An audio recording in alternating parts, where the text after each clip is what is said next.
자, 오늘 주시는 말씀은 구약성경 잠언 16장 16절부터 24절까지 말씀입니다.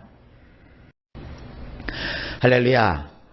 오늘은 잠언 16장 16절부터입니다. 지혜를 얻는 것이 금을 얻는 것보다 얼마나 나은고 명철을 얻는 것이 은을 얻는 것보다 더욱 나으니라. 자, 원문은 보면 이렇습니다. 지혜를 획득하는 것이 금보다 어찌나 좋은지 신중함을 얻으려고 하는 것을 은보다 더 택할 것이니라. 비교를 하고 있죠.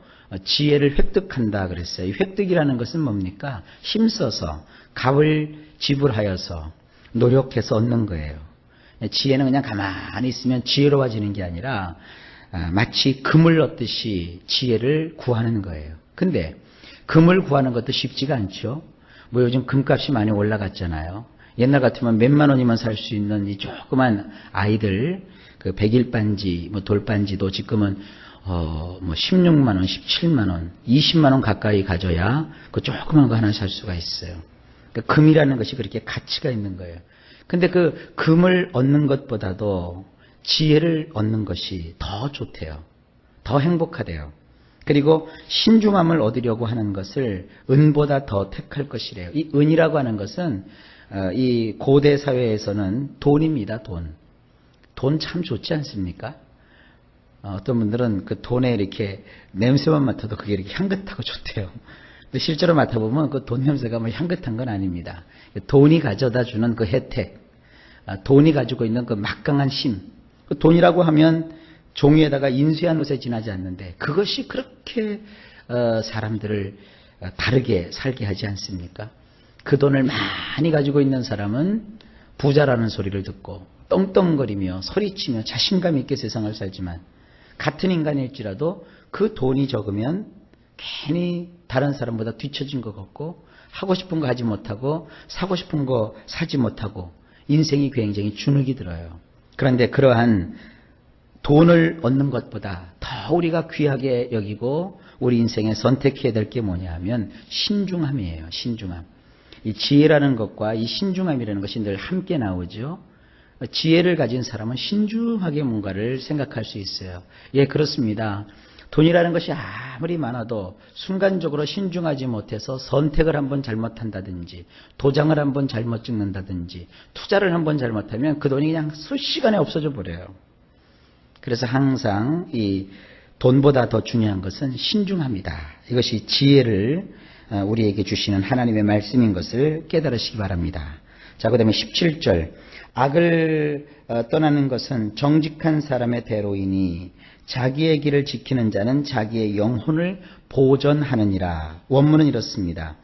올곧은 사람이 걷는 탄탄대로는 악에서 돌아서는 것이니 자기 내패시를 샤마르 하려면 자기의 행로를 주시해야 하느니라. 자, 이 올곧은 사람, 이 사람이 걸어가고 있는 그 탄탄대로, 하나님은 올곧은 사람을 위해서 탄탄대로를 여셨어요. 이건 도로로 치면 고속도로와 같은 거예요. 고속도로는 신호등이 하나 없잖아요. 막히지만 않으면 얼마나 시원하고 또 신속하게 목적했던 곳까지 갈 수 있습니까? 이 올곧은 사람에게 하나님께서 탄탄대로를 여셨는데 그 탄탄대로가 뭐냐? 악에서 돌아서는 것이에요. 악은요, 울퉁불퉁한 길이에요. 악을 행하면 지름길로 갈 것 같지만 절대로 지름길로 가지 않습니다.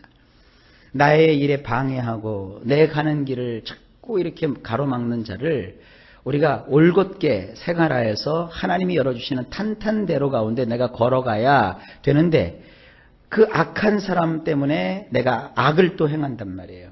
그러면 그것은 계속 끊임없이 그 악한 자와 싸우다가 악한 자 때문에 넘어지고 나도 그 악한 자를 대항하다 보면 그 사람보다 내가 더 악하고 독하게 마음을 먹어야 된다고요. 그러다 보면 자꾸 걸려 넘어진다고요. 올곧은 사람은 악한 자가 아무리 기승한다고 해도 거기에 휩쓸리질 않고 그것 때문에 이끌리지 않아요. 오히려 그 악한 자를 대적하고자 하는 그 마음조차도 다 버리고 악에서 돌아서는 거예요. 여러분, 이 악에서 돌아서는 이것이 올곧은 사람이 걸어가는 길이에요. 그런 사람에게 하나님은 탄탄대로를 여셔요. 그리고 자기 네페시, 이 네페시라는 말이 또 나왔죠. 네페시는 자기 영혼, 자기 마음, 자기 생각, 자기 몸, 하여간 자기의 모든 전 인격, 이걸 네페시라고 해요. 근데 이 자기 네페시를 여기 샤마르, 이 샤마르라는 것을 제가 진작에 말씀드렸어요. 경호한다, 지킨다, 파수한다, 이런 뜻을 가졌죠. 그러니까 우리는 우리의 네페시를 샤마르 하려면 자기의 행로, 이 행로라고 하는 것은 내가 가야 될 인생의 길, 내가 걸어가고 있는 이 길을 주시해야 해요. 내가 제대로 걸어가고 있는지, 과연 이 길이 하나님이 원하시는 길인지, 이게 과연 그리스도인으로서 내가 합당하게 살아가는 삶의 방법인지 이렇게 주시하고 살피는 거예요. 여러분, 다른 사람이 어떻다, 저 사람이 어떻다, 그거 자꾸 관심 가질 필요 없어요. 내가 정말 하나님이 원하시는 그 길로 제대로 가고 있는지 잘 지켜보면 우리의 네페시를 우리도 경호하고, 다시 말해서 샤마르 할 수 있습니다. 자, 그 다음에 18절입니다. 교만은 패망의 선봉이요 거만한 마음은 넘어짐의 앞잡이이니라. 원문이 이렇습니다. 산산이 깨어지는 것 앞에는 우쭐거림이 있고 비틀거리는 것 앞에는 높아진 영혼이 있느니라. 자, 여기 어떤 인생의 일이 있는데 그 일이 다 깨져버렸어요. 산산이 깨져버렸어요. 그러면 그 산산이 깨져버린 이유가 뭐냐? 우쭐거림 때문이에요. 그러니까 이것은 우리가 인생을 진단해보고 점검해 볼 수 있죠. 원했던 일이 바그러지고 안 됐다. 그건 뭐냐면 우쭐거렸기 때문이에요. 우쭐거리고, 이걸 우리 성경에서는 교만하다고 그랬죠. 이 우쭐거리는 거, 이 성경은 교만하다라고 표현하고 있어요. 우쭐거리면 그 일이 깨져버려요. 그 다음에 뭔가 인생이 막 뒤틀리죠. 자꾸 베베 꼬이고 뒤틀리고 뭔가 이렇게 좀 잘 안 되고, 그런 것 앞에는 높아진 영혼이 있어요. 우리의 그 영혼은 하나님 앞에서 좀 이따 나오지만 낮추어야 돼요. 근데 자꾸 자기를 높이는 거예요. 우쭐대고 말이죠. 높이고 이러면 인생이 쫙 하고 뻗어나가는 게 아니라 자꾸 비틀비틀 거리는 거예요. 많이 배운 사람이 여러분 우쭐거리고 교만할 것 같죠? 아니요. 많이 배웠어도 그 마음이 참 겸손한 사람이 있어요. 또 어떤 사람은 배운 것도 정말 없어요. 그리고 뭐 가진 것도 별로 없어요. 근데도 막 우쭐거리고요. 막 자기 자신을 높이고 이런 사람이 있어요. 되는 일이 없다고요. 여러분, 우리는 많이 가졌어도, 많이 배웠어도 하나님 앞에서 자기 자신을 낮추는 것이 지혜라는 사실을 잊지 말아야 합니다. 자, 19절 말씀입니다. 겸손한 자와 함께하여 마음을 낮추는 것이 교만한 자와 함께하여 탈취물을 나누는 것보다 나으니라. 원문을 보시면 겸손한 자와 함께하여 영혼을 낮추는 것이 뽐내는 자와 함께하여 탈취물을 나누는 것보다 좋으니라. 여러분, 그러니까 늘 주변에 여러분들은 겸손한 자를 두셔야 돼요. 딱 보면은 겸손한 자는 표가 나잖아요. 정말 겸손한 사람. 그런 사람과 함께 하면서 나의 영혼도 스스로 낮추는 것이, 막 그 뽐내고 잘난 체하고 이런 사람과 함께 하면서 남을 속여서 빼앗은 재물, 남을 넘어뜨려서 그에게서 획득한 그런 탈취물을 함께 나누는 것보다 좋다는 거예요. 여러분, 사람이 근데요 이상해요. 뭔가 가진 듯하고 뭔가 배운 듯하고 뭔가 있어 보이면 그 사람과 자꾸 함께 하려고 해요. 그죠? 그런데 그것은 옳지 않습니다. 자기 자신을 높이며 뽐내며 사는 이 교만한 사람이 아무리 여러분들에게 좋은 혜택을 준다고 해도, 실제로 탈취물을 그들이 가지고 와서 여러분과 나눈다고 해도 그 나누어 주는 그 몇몇 가지의 그 물건, 또 나에게 돌아오는 몇 푼의 돈, 나에게 주어지는 인생의 몇 가지 기회, 그것 때문에 자꾸 이 뽐내는 자와 함께하면 그건 인생이 행복해질 수가 없어요. 정말 좋은 것은 이 겸손한 자, 낮은 자, 고통당하는 자, 억압받는 자, 이 겸손한 자라는 게 바로 그런 뜻이에요. 진 이겨진 자, 그들과 함께하여 스스로 자기 자신을 낮추는 것, 이것이 좋다는 겁니다. 그래서 우리가 예수를 믿으면 자꾸 억압받은 자, 낮은 자, 마음에 상처받은 자, 괴로움 가운데 있는 사람과 우리가 가까이 하는 거예요.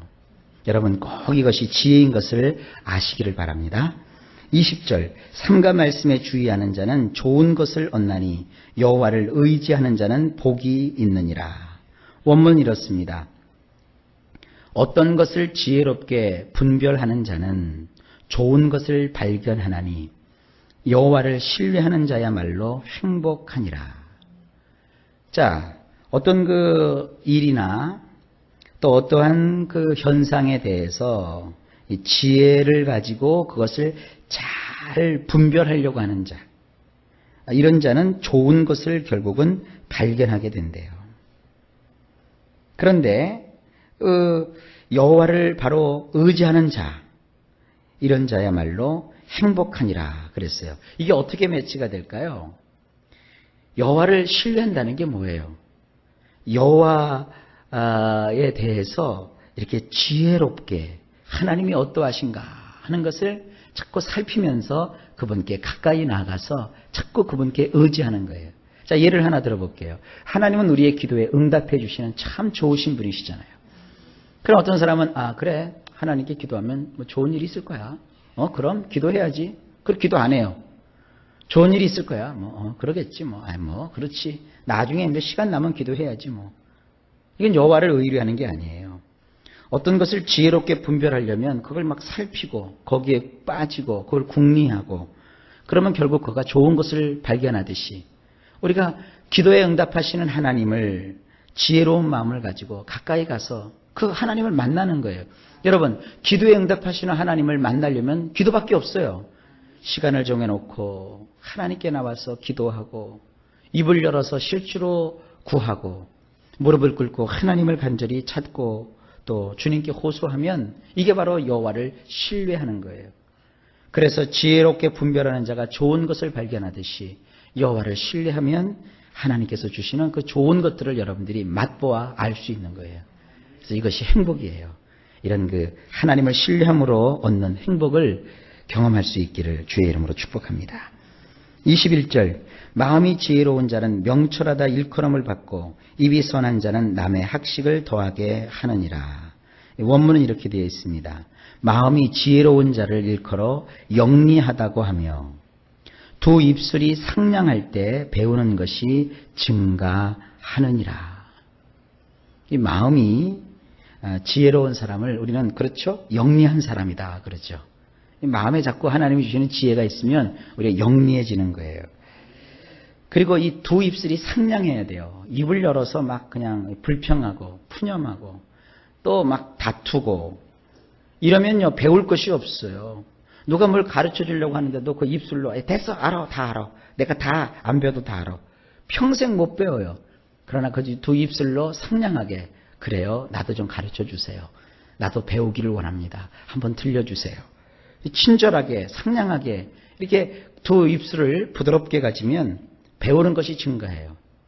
나만 배우는 것이 아니죠. 또 남을 가르치는 사람도 마찬가지예요. 선생님이 좀 부드럽게 상냥하게 학생들을 대해야 그 학생들이 그 선생님한테 뭘 배울 수 있죠. 그러니까 내가 배울 때나 또 다른 사람이 배울 때나 아주 중요한 것은 두 입술의 상냥함입니다. 말의 내용도 중요하지만 그 말을 하는 사람의 그 마음의 자세도 중요한 거예요. 성경은 지금 그걸 말하고 있습니다. 22절 명철한 자에게는 그 명철이 생명의 샘이 되거니와 미련한 자에게는 그 미련한 것이 징계가 되느니라. 자, 원문은 조금 다르게 되어 있습니다. 원문을 좀 들어보시면 신중함은 그것을 소유한 자들에게 살만 나게 하는 셈이지만 어리석은 자들을 훈육해 봐야 미련할 뿐이니라. 자, 이게 무슨 말일까요? 신중함, 이것은 지혜와 짝이라고 제가 말씀드렸죠. 이 신중함은 그 신중함을 가진 사람들에게는 이 신중함이 그로 하여금 살만 나게 하는 셈이 돼요.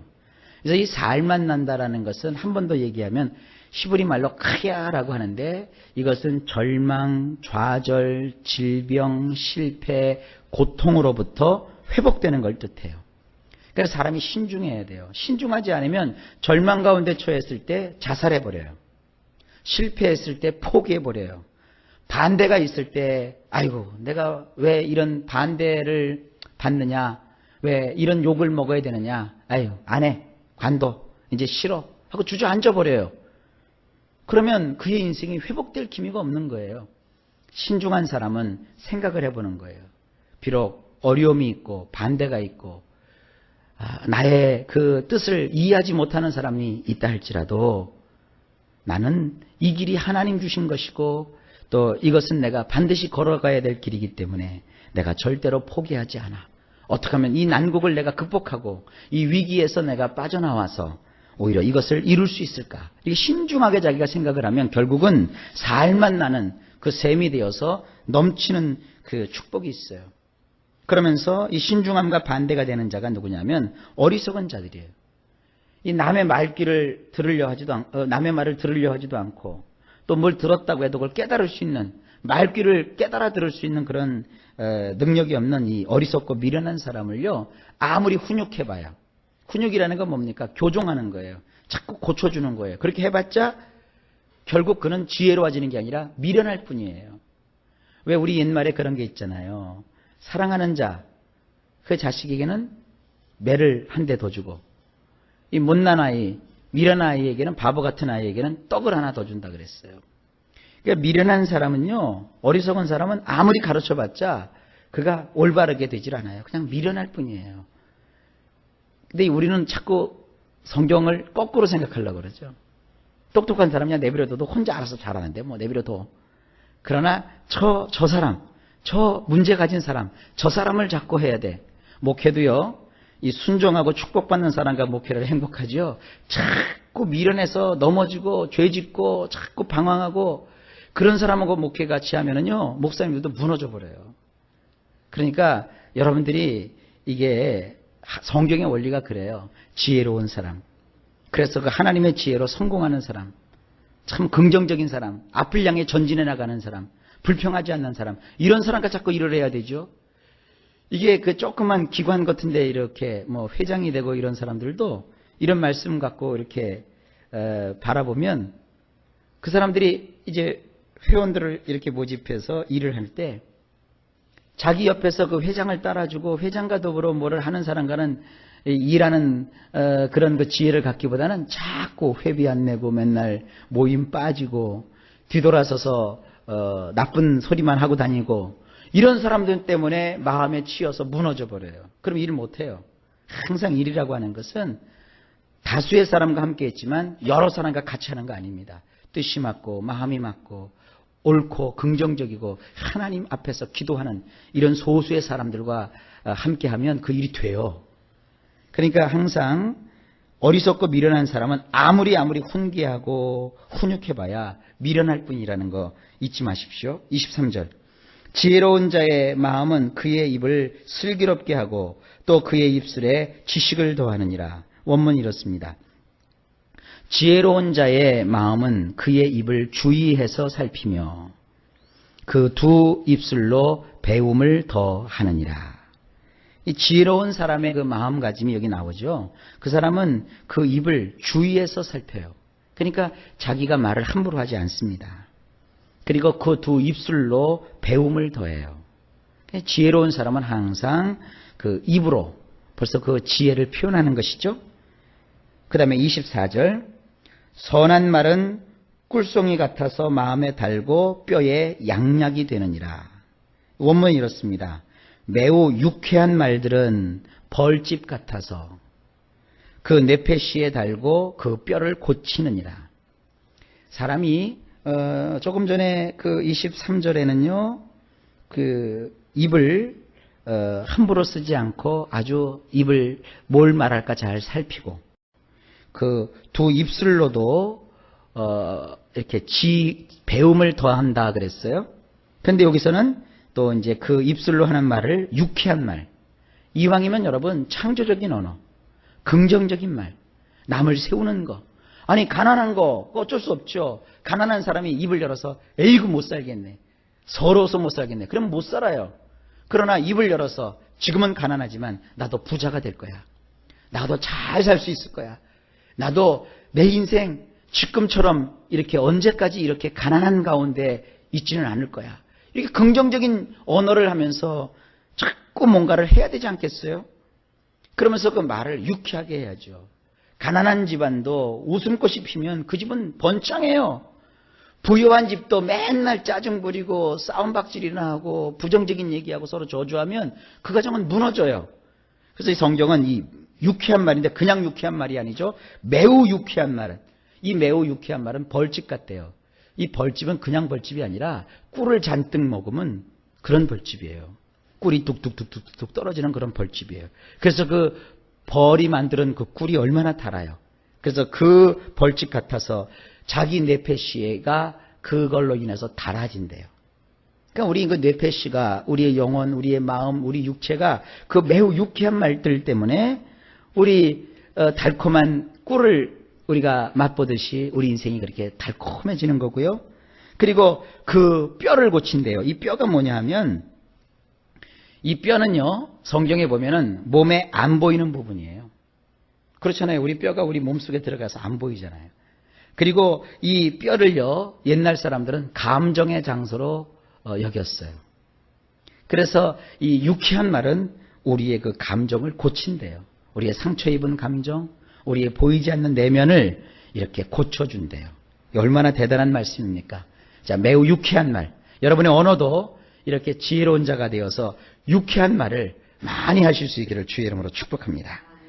자, 오늘도 주님과 함께하는 복되고 좋은 날이 되었습니다. 주님께서 일마다 때마다 평강 주시고 여러분들이 하는 모든 일이 형통하게 되시기를 예수님의 이름으로 간절히 축복합니다.